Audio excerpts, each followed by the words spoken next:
Hello guys, రీసెంట్గానే నా first group trip complete చేశాను థాయిలాండ్కి. రెండో గ్రూప్ ట్రిప్కి మీరు రెడీనా? డీటెయిల్స్ అని చెప్తాను చూడండి. తమ్నేల్ చూసిన తర్వాత మీ మైండ్లో చాలా డౌట్స్ కూడా వచ్చేసి ఉంటాయి. వీడియో ఎండ్ వరకు చూసాను అనుకోండి, ఆ డౌట్స్ అన్ని క్లియర్ అయిపోతాయి. మన ఈ ట్రిప్కి సంబంధించిన ఐటినరీ అంతా కూడా మీకు అర్థమైపోతుంది క్లియర్గా. చేయాల్సిందల్లా వీడియో ఎండ్ వరకు చూడండి. నంబర్స్ కూడా అన్నీ ఉంటాయి. ఎవరైతే జాయిన్ అవ్వాలనుకుంటున్నారో జాయిన్ అవ్వచ్చు. సో ఫస్ట్ థింగ్, థాయిలాండ్లోని మళ్ళీ సేమ్ బ్యాంకాక్ అండ్ పటాయాకి వెళ్తున్నాము. ఎందుకు మళ్ళీ బ్యాంకాక్ అండ్ పటాయాకి అంటే సీజన్ అయిపోతుంది. ఈ డిసెంబర్, జనవరి, ఫిబ్రవరి మంత్స్ చాలా బాగుంటాయి ఈ ప్లేస్లు విజిట్ చేయడానికి. హ్యూమిడిటీగా ఉండదు ఎక్కువ అండ్ కంఫర్టబుల్గా ఉంటుంది వెదర్ తిరగడానికి. దీన్ని దాటిన తర్వాత మళ్ళీ నవంబర్ వరకు విజిట్ చేయడానికి బాగోదు ప్లేస్ ఇది. సో వన్ లాస్ట్ ఛాన్స్ ఈ సీజన్లో విజిట్ చేయడానికి కనుక ఇమీడియట్గా ఒకసారి కంప్లీట్ చేస్తామనుకోండి, ఇంకా మనకు నవంబర్ వరకు థాయిలాండ్ జోలికి వెళ్ళాల్సిన పని ఉండదు. లాస్ట్ టైం చాలామంది ట్రిప్లో జాయిన్ అవుతానని కూడా స్కిప్ అయిపోయారు, నెంబర్ ఆఫ్ పీపుల్ ఎక్కువ అవడంతో. సో వాళ్ళకు కూడా ఒక ఆపర్చునిటీ ఇచ్చినట్టు కూడా ఉంటుందని సేమ్ ఐటినరీ పెడుతున్నాను. డేట్స్ ఎగ్జాక్ట్గా ఏంటి అనేది నేను చెప్తాను, బట్ అది కాల్లో చెప్తాను. రఫ్గా మీకు డేట్స్ ఏంటంటే ఫిబ్రవరి 18th నుంచి, ఈ మంత్ 18th నుంచి 23 మధ్యలో ఉంటాయి స్టార్ట్ అయ్యేది. ఎగ్జాక్ట్ డేట్ నేను ఎందుకు రివీల్ చేయట్లేదంటే last month exact date reveal చేసిన రోజున చాలామంది ఆ డేట్స్కి ఫ్లైట్స్ బ్లాక్ చేయడం స్టార్ట్ చేశారు. దానివల్ల మాకు కొంచెం ఇబ్బంది అయింది ఫ్లైట్ బుక్ చేసుకునేటప్పుడు. సో అందుకోసం నేను స్పెసిఫిక్ డేట్ రివీల్ చేయట్లేదు. అది ఓన్లీ ఓవర్ ద కాల్ ఎవరైతే ఇంట్రెస్టెడ్ ఉన్నారో వాళ్ళకి మాత్రం రివీల్ చేయడం జరుగుతుంది. ఈసారి ఐటినరీలో కొన్ని మార్పులు చేర్పులు జరిగాయి కాబట్టి సో చూస్తే కాస్ట్ వేరియేషన్ ఎందుకు వచ్చిందో అర్థమవుతుంది. So only land package cost వచ్చేసి 26,500 రూపీస్. థాయిలాండ్లో ల్యాండ్ అయిన దగ్గర నుంచి మళ్ళీ రిటర్న్ ఎయిర్పోర్ట్కి వచ్చేసే వరకు దాంట్లో ఏం కవర్ అవుతాయి ఏంటి అనేది మీకు అర్థమైపోతుంది. మరి లాస్ట్ టైం 25,000, ఈసారి 26,500. ఎందుకు అంటే లాస్ట్ టైం నేను ఈ వీడియో షూట్ చేసే టైంకి థాయ్ బాట్ అక్కడ లోకల్ కరెన్సీ వచ్చేసి 2.48 ఉండే. ఇప్పుడు వచ్చేసరికి అది 12 పైసా పెరిగి అరౌండ్ 2.60 ఉంది. ఆ 12 పైసా ఇంపాక్ట్ ఇక్కడ పడింది. అండ్ ఐటినరీలో 1-2 చోట్ల మార్పులు జరిగాయి. దానివల్ల ఈ 1,500 రూపాయలు బడ్జెట్ పెరిగింది. సో ఈ 4 nights 5 days ఐటినరీ ఎలా ఉంటుందో చూద్దాం. So first day early morning Bangkok reach అయిపోతాము. బ్యాంకాక్ రీచ్ అయిపోయిన తర్వాత అక్కడ నుంచి మనం ఇంకా పటాయా వైపు స్టార్ట్ అయిపోతాం. సో ఎర్లీ మార్నింగ్ పటాయాకి వెళ్ళంగానే మీకు అక్కడ బ్రేక్ఫాస్ట్ కూడా అరేంజ్ చేస్తాను ఈసారి ఇబ్బంది ఏం లేకుండా. సో బ్రేక్ఫాస్ట్ ఉంటుంది. బ్రేక్ఫాస్ట్ అయిపోయిన తర్వాత టైగర్ తోపేలో tiger show and crocodile show రెండూ చూసేసుకొని కొంచెం రిలాక్స్గా అక్కడ నుంచి మనం వెళ్తాము ఇంకా హోటల్కి చెక్-ఇన్ టైం అయ్యి. హోటల్లో చెక్-ఇన్ చేసేసి కొంచెం అట్లా రిలాక్స్ అయిపోయిన తర్వాత ఈవినింగ్ అల్కజర్ షో బాగుంటుంది. మన వెళ్ళిన వాళ్ళకు కూడా అసలు అది బాగా నచ్చింది. అల్కజర్ షోలో ముఖ్యంగా లాస్ట్ ఫ్యూ మినిట్స్ చాలా బాగా అనిపిస్తుంది. సో అల్కజర్ షో చూసుకున్న తర్వాత ఈవినింగ్ వాకింగ్ స్ట్రీట్ కవర్ చేసుకొని ఆ రోజుకి ఎండ్. సో ఆ రోజు మనం ఇస్తుంది మన సైడ్ నుంచి ఓన్లీ బ్రేక్ఫాస్ట్ మాత్రమే ఫుడ్ వైజ్, మిగతావి ఇందాక చెప్పినవి. డే 2కి వచ్చేసరికి పటాయాలోనే ఉంటాము.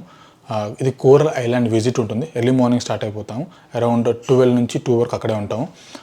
ఈసారి ఎలాంటి వాటర్ యాక్టివిటీస్ దాంట్లో పెట్టట్లేదు, ఎందుకంటే అక్కడ వాటర్ యాక్టివిటీస్ దగ్గర కొంచెం లాస్ట్ టైం నేను గమనించింది టైం వేస్టేజ్ ఎక్కువ అవుతుంది. సో ఇలాంటి వాటర్ యాక్టివిటీస్ జోలికి వెళ్ళకుండా మనం డైరెక్ట్ ఐలాండ్లోకి వెళ్ళిపోదాం. ఐలాండ్లో రిలాక్స్ అవుతారు. వాటర్లో ఆడుకునే వాళ్ళు ఆటలు ఆడుకుంటారు. మిగతా బీచ్లు చూడాలనుకున్న వాళ్ళు మిగతా బీచ్లు చూస్తారు. అక్కడి నుంచి ఎవరైనా వాటర్ యాక్టివిటీస్ చేయాలనుకున్న వాళ్ళంటే వెళ్ళేసి వస్తారు. సో వాళ్ళ ప్లాన్కి డిస్టర్బెన్స్ ఉండదు, వీళ్ళ ప్లాన్కి డిస్టర్బెన్స్ ఉండదు. అది అయిపోయిన తర్వాత మళ్ళీ పటాయ్ వచ్చిన తర్వాత లంచ్ ఉంటుంది, మన సైడ్ నుంచి ఇంక్లూడ్ ఉంటుంది అది. అండ్ ఇంకా హాఫ్ డే అంతా కూడా రిలాక్స్. ఆ హాఫ్ డేకి మీరు ఏమేమి చూడొచ్చు అనేది నేను అక్కడి తర్వాత చెప్తాను. మీ ఇష్టానుసారంగా ప్లాన్ చేసుకోవచ్చు. హాఫ్ డేకి షాపింగ్ చేసుకుంటారా, లేదా స్ట్రీట్స్ ఎంజాయ్ చేస్తారా, స్ట్రీట్ ఫుడ్ ఎంజాయ్ చేస్తారా అనేది ఆప్షన్ ఇస్ యువర్స్. డే 3 రోజున చెక్అవుట్ చేసేసి బ్రేక్ఫాస్ట్ అన్ని డేస్లో బ్రేక్ఫాస్ట్ ఇంక్లూడ్ అయి ఉంటుంది. సో డే 3 రోజున చెక్అవుట్ చేసేసి మనం ఇంకా బ్యాంకాక్ వైపు వెళ్ళాలి. వెళ్ళే ముందు అక్కడే పటాయా వ్యూ పాయింట్ ఒకటి బుద్ధ టెంపుల్ ఉంటుంది, ఆ వ్యూ హిల్ పైన అది చూసేసుకుంటాము. ఈసారి అది యాడ్ అయింది. అది చూసుకున్న తర్వాత బ్యాంకాక్ వెళ్తాం. Around 2 hours journey. So Bangkok వెళ్ళిన తర్వాత మార్బుల్ బుద్ధ, గోల్డెన్ బుద్ధ ఈ రెండు చూసేసుకొని హోటల్కి వెళ్ళి చెక్-ఇన్ చేసేసి ఒక ఫ్యూ అవర్స్ రిలాక్స్ అవుతాము. రిలాక్స్ అయిపోయిన తర్వాత ఈవినింగ్ క్రూజ్కి వెళ్ళిపోతాము. క్రూజ్ అంతా కొంచెం రిలాక్స్గా ఒక 2 hours ఉంటుంది ఆ క్రూజ్ జర్నీ అంతా కూడా. రిలాక్స్ అయిపోయి హాయిగా తినేసి ఎంత ఎంజాయ్ చేసేసి మళ్ళీ బ్యాక్ టు రూమ్. సో ఆ రోజు డిన్నర్ కవర్ అయిపోయింది, బ్రేక్ఫాస్ట్ కవర్ అయిపోయింది. ఓన్లీ లంచ్ మీరు పెట్టుకోవాలి డే 3 రోజున. సో నైట్ స్టే బ్యాంకాక్లో ఉంటుంది. డే 4 రోజున పొద్దున్నే బ్రేక్ఫాస్ట్ కంప్లీట్ చేసుకొని ఇంకా మనం వెళ్ళిపోతాము సఫారీ అండ్ మరైన్ వరల్డ్కి. దీంట్లో ట్రాన్స్పోర్ట్స్ ఇంక్లూడ్ ఉన్నాయి. సఫారీ షోస్ అన్ని చూడొచ్చు, dolphin show, orangutan show, spy war, ఇవన్నీ బాగుంటాయి. స్పై వార్ అండ్ డాల్ఫిన్ మనకు చాలా బాగా నచ్చింది మొన్న వెళ్ళినప్పుడు కూడా. ఇవన్నీ షోస్ చూడొచ్చు. అండ్ సఫారీ అంటే మన వెహికల్లో మనం ఏ బస్సులో అయితే వెళ్తామో అదే బస్సులో ఆ సఫారీ అంతా కూడా తిప్పి చూపిస్తారు. Tigers, Lions and different kind of animals అన్నీ కూడా ఉంటాయి అక్కడ చూడొచ్చు. By end of the day మళ్ళీ బ్యాంకాక్ వచ్చేస్తాము. డిన్నర్ మీరు పెట్టుకోవాల్సి ఉంటుంది. ఈ 4th డే రోజున బ్రేక్ఫాస్ట్ కవర్ అయిపోయింది నా సైడ్ నుంచి, అండ్ లంచ్ కవర్ అయిపోయింది, అండ్ డిన్నర్ ఒకటి మీరు పెట్టుకోవాల్సి ఉంటుంది. లాస్ట్ డే 5th డే రోజు బ్రేక్ఫాస్ట్ కంప్లీట్ అయిపోయిన తర్వాత చెక్అవుట్ చేసి లగేజ్ అంతా రిసెప్షన్లో పెట్టేసి ఆ రోజు అంతా కూడా ఈవినింగ్ వరకు లీజర్. మీరు షాపింగ్ చేసుకుంటారా, ఏమైనా సైట్ సీయింగ్కి వెళ్తారా అనేది అక్కడ వచ్చిన గ్రూప్ అంతా బట్టి నేను కొన్ని ప్లేస్లు సజెస్ట్ చేస్తాను. నాతో వచ్చిన వాళ్ళు జాయిన్ అవ్వచ్చు. లేదా మేము రిలాక్స్గా షాపింగ్ చేయాలనుకుంటున్నాము, మేము జస్ట్ స్ట్రీట్స్ ఎంజాయ్ చేయాలనుకుంటున్నాం అంటే మీకు ఎలా వెళ్ళాలి ఏంటనేది నేను ఉంటాను, నేను గైడ్ చేస్తాను. కాబట్టి హ్యాపీగా వెళ్ళేసి వచ్చేయచ్చు. ఈవినింగ్ ఒక టైం ఇస్తాము. ఈవినింగ్ ఆ టైం వరకు మళ్ళీ అక్కడికి వచ్చారనుకోండి, అక్కడ నుంచి మనం ఎయిర్పోర్ట్కి వచ్చేసి బ్యాక్ టు ఇండియా. అది ఎంటైర్ ఐటనరీ 26,500లో కవర్ అయ్యేది. సో ఇప్పుడు నేను డేట్స్ ఇంత ఎర్లీగా అనౌన్స్ చేశాను కదా, మరి ఫ్లైట్ ఎక్కువ పడిపోతాయి కదా మనకి, మీకు అని ఎక్కువ ఫీల్ అవ్వద్దు. మీరు మేనేజ్ చేసుకోవాల్సిందల్లా ఇప్పుడు ఓన్లీ లీవ్స్ మాత్రమే. ఫ్లైట్స్ మీరు నెక్స్ట్ మంత్ చూసినా, ఆ నెక్స్ట్ మంత్కి చూసినా కూడా ఇంచుమించి 20,000 రూపాయల నుంచి వరకు పడుతున్నాయి. సో దాంట్లో ఎంత అడ్వాన్స్ బుకింగ్ చేసుకున్నా కూడా ఇప్పట్లో హై డిమాండ్లో ఉన్న ప్లేస్ వచ్చేసి థాయిలాండ్ అవ్వడంతో ఫ్లైట్లో పెద్ద వేరియేషన్ ఏం రావట్లేదు. ఎందుకు థాయిలాండ్లో బ్యాంకాక్ అని పటాయా మాత్రం పెడుతున్నారు, ఫుకెట్ క్రాబీ ఎందుకు టచ్ చేయట్లేదు అంటే, ఫస్ట్ థింగ్ ఏంటంటే ఫస్ట్ టైం ఇంటర్నేషనల్ ట్రిప్ వెళ్ళే వాళ్ళకి మనం ఒక అనుభూతిని ఇవ్వాలి, వాళ్ళకి ఒక వేజ్ ఉంచాలి, ఎలా ఉంటుంది ఇంటర్నేషనల్ ఎన్వైర్న్మెంట్ అని చెప్పి. మనం అన్నీ ఒకేసారి దాంట్లో ఫస్ట్ ట్రిప్లోనే పెట్టామంటే టైర్డ్ అయిపోతారు. మొన్న కూడా లాస్ట్ 5th డే వచ్చేవరకు చాలామంది టైర్డ్ అయిపోయారు. ఎందుకంటే షెడ్యూల్ అట్లా ఉంటుంది, ప్లేస్ల నుంచి విజిట్ చేసుకుంటూ వెళ్ళాలి, ఇంకా మళ్ళీ అక్కడ నుంచి ట్రిప్ ఎక్స్టెండ్ చేసామంటే ఆ బాడీలో ఎనర్జీ ఉండదు. ఆయన యావరేజ్గా ఒక ట్రిప్ లైఫ్ ఏంటి అంటే 5 to 6 days మంచిగా ఎంజాయ్ చేయాలంటే ఎప్పుడైనా ఒక ట్రిప్ని 5 to 6 days పెట్టుకుంటే చాలా బాగుంటుంది. అంతకుమించి పెడితే అది వర్స్ట్ అయిపోతుంది. నెక్స్ట్ ఫుకెట్ ఎందుకు యాడ్ చేయట్లేదంటే, ఫుకెట్ మనం ఇదే ట్రిప్లో యాడ్ చేసుకున్నాం అనుకోండి, ఈజీగా మన బ్యాంకాక్ నుంచి మళ్ళీ ఫ్లైట్ తీసుకోవాలి ఫుకెట్కి, అండ్ ఎక్స్ట్రా అక్కడ ఉన్నందుకు ఈజీగా ఒక 3 days పెట్టుకోవాల్సి ఉంటుంది. దాని కాస్ట్ ఓవరాల్గా 20,000 నుంచి 25,000 రూపీస్ ఎక్స్ట్రా పెరిగిపోతుంది. మనం ఇప్పుడు 25,000లోనే ల్యాండ్ ప్యాకేజ్ కంప్లీట్ చేసుకున్నాం కదా, ఆ 25కి ఇంకో 25 యాడ్ అయిపోతాయి. సో ఆ బడ్జెట్ ఇక్కడికి వెళ్ళిపోతుంది. సో ఫుకెట్కి నా దగ్గర వేరే ప్లాన్ ఉంది, దానికోసం వెయిట్ చేయండి. ఫుకెట్కి సపరేట్గా ప్లాన్ చేద్దాం. నాకంటూ కొన్ని థాట్స్ ఉన్నాయి ఫుకెట్ వైపు, దాని అమలు పడుద్దాం సూన్.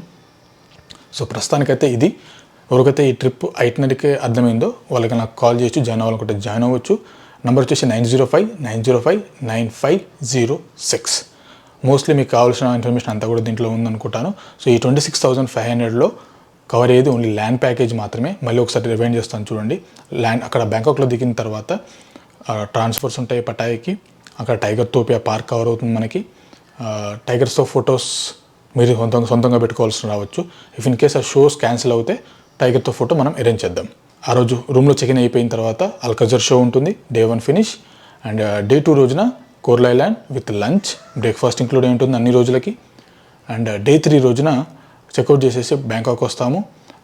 ఆ రోజు morning Pattaya view point, Buddha temple, and బ్యాంకాక్లో మార్బుల్ బుద్ధా, గోల్డెన్ బుద్ధా. ఈవినింగ్కి క్రూజ్. Day 3 రోజు ఫినిష్. ఇంకా Day 3 రోజున డిన్నర్ కూడా వచ్చేస్తుంది మన క్రూజ్లో. Day 4 రోజున మరైన్ పార్క్, బ్రేక్ఫాస్ట్ ఇంక్లూడ్ అయి ఉంటుంది మనకు పొద్దున్న హోటల్లో, అండ్ అక్కడ లంచ్ వచ్చేస్తుంది. సో మరైన్ పార్క్ అంతా కవర్ అయిపోతుంది. ఈవినింగ్ డిన్నర్ మీరు పెట్టుకోవాల్సి ఉంటుంది. Day 5 అంతా కూడా రిలాక్స్, లీజర్, షాపింగ్గా, లేకపోతే మీరు ఇండివిజువల్గా వెళ్తారా, లేకపోతే నేను సజెస్ట్ చేసిన కొన్ని ప్లేస్కి నాతో పాటు జాయిన్ అవుతారా అనేది మీ ఆప్షన్. సో ఎంటైర్ ది ప్రాసెస్కి 26,500 excluding flights. Okay, that's it. ఏమైనా డౌట్ ఉంటే కాల్ చేసేయండి. కాల్స్ నంబర్ అంతా డిస్క్రిప్షన్లో ఉంటాయి. ఒకవేళ వెయిటింగ్ వస్తే మీరు కొంచెం వాట్సాప్ చేయండి. గట్రా లాస్ట్ టైం చాలా వెయిటింగ్ లిస్ట్లో వచ్చాయి. చాలాసేపు నా కాల్ అంతా కూడా వెయిటింగ్ కొన్ని అవర్స్, గంటల వరకు. So okay, see you in trip then. Bye.